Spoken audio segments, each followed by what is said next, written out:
பொருளோடு அறிய வந்த அன்பு நெஞ்சங்களுக்கு வாழ்த்துக்கள். ஒழுக்கம் உடைமையில் குறள் எண் 135 இப்போ பார்க்குறோம். அழுக்கார் உடையார் கண் ஆக்கம் போன்று இல்லை, ஒழுக்கமில்லான் கண் உயர்வு அப்படிங்கிறார் நம் திருவள்ளுவர். அழுக்காறு உடையான் கண், அழுக்காருங்கிறது பொறாமை. பொறாமை உடையவனுடைய இடத்துல ஆக்கம் இல்லவே இல்லையா. ஆக்கம்ங்கிறது வெல்த்து, செல்வம். அது பொறாமை இருக்கிறவங்க இடத்துல செல்வம் இல்லவே இல்லை அப்படிங்கிற. அதனால் யாரும் கபகபன்னு அடுத்தவங்க வளர்ச்சியை பார்த்து வயிறு எரிஞ்சிடாதீங்க. எரிஞ்சால் என்ன ஆகும்? நம்மளுடைய செல்வம் தான் போகும், ஆக்கம் இல்லாமல் போயிடும். ஒழுக்கம் இல்லான் கண் உயர்வு. அது மாதிரி தான் ஒழுக்கம் இல்லாத இருக்கிற இடத்துல உயர்வு இல்லை. அதாவது ஒன்றும் கிடைக்காம போகாதுன்னு மட்டும் இல்லை, தாழ்ச்சிங்கிறார். இப்போது பொறாமையாக இருக்கிறவங்க இடத்த செல்வம் இல்லை அப்படின்னு தான் சொல்கிறார்.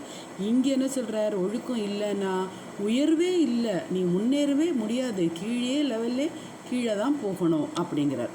எந்த ஒரு துறையிலுமே பாருங்களேன், நம்ம ஒழுக்கமாக டிசிப்ளின்டாக இருந்தால் உயர்வு வரதானே வரும். உதாரணத்துக்கு கல்வி பயிலும் பொழுது நம்ம கரெக்டாக காலேஜ் போயோ இல்லை ஸ்கூல் போயோ லீவு போடாமல் நடத்துகிற பாடத்தை நல்ல கவனமாக படித்து வந்தால் மேன்மை கிடைக்க தானே செய்யுது.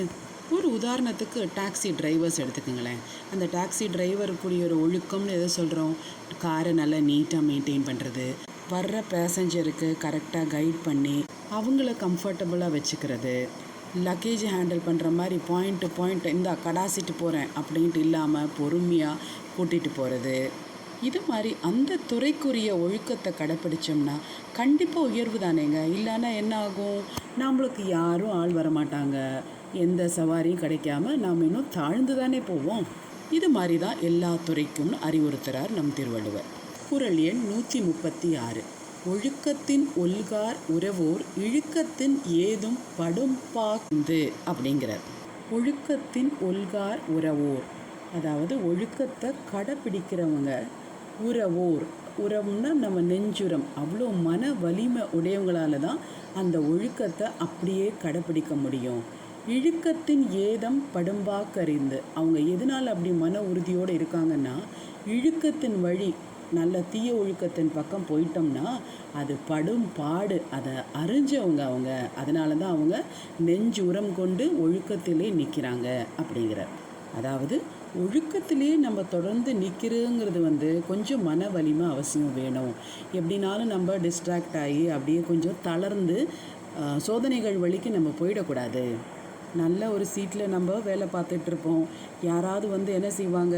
இதில் கையெழுத்து போடுங்க, 1 லட்சம் தரேன், 2 லட்சம் தரேன் அப்படின்னு டெம்ப்ட் பண்ணாலும் கிடையாது, நான் ஒழுக்கமாக தான் இருப்பேங்கிறதுக்கு நெஞ்சுரம் வேண்டும். அதனால தான் ஒழுக்கமாக இருக்கவங்கள உறவோர் அப்படின்னு சொல்கிறார்.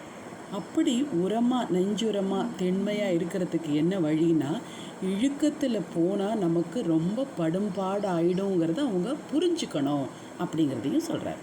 என்ன தண்டனை கிடைக்குங்கிறது தெரிஞ்சாவே நம்ம மனசு திருந்திரும் தானே. யோசிச்சு பாருங்களேன், நம்ம நாட்டில் எங்கே வேணாலும் துப்பலாம், எங்கே வேணாலும் குப்பையை போடலாம், ஒன்றும் தண்டனையே இல்லை. திருந்தவே மாட்டேங்கிறாங்க. நம்மளா மனசறிஞ்சு நல்லவங்க அந்த மாதிரி நீட்டாக வைக்கணும்னு நினைக்கிறவங்க சாதாரணமாக போகிறாங்க.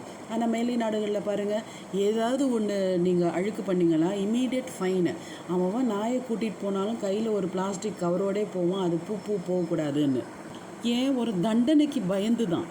இந்த தீய ஒழுக்கத்தின் வழி போனோம்னா வரக்கூடிய கெடுதல்களை நினச்சாவே அவங்களுக்கு ஒரு நெஞ்சரம் ஒழுக்கத்தோடு இருந்துருவாங்க அப்படின்னு வழியும் சொல்கிறார். குறள் எண் 137. ஒழுக்கத்தின் எய்துவர் மேன்மை, இழுக்கத்தின் எய்துவர் எய்தா பழி. ஏற்கனவே ஒழுக்கம் இருக்கவங்களுக்கு தான் உயர்வுன்னு சொன்னார் இல்லையா, இதை மீண்டும் வலியுறுத்துகிறார்.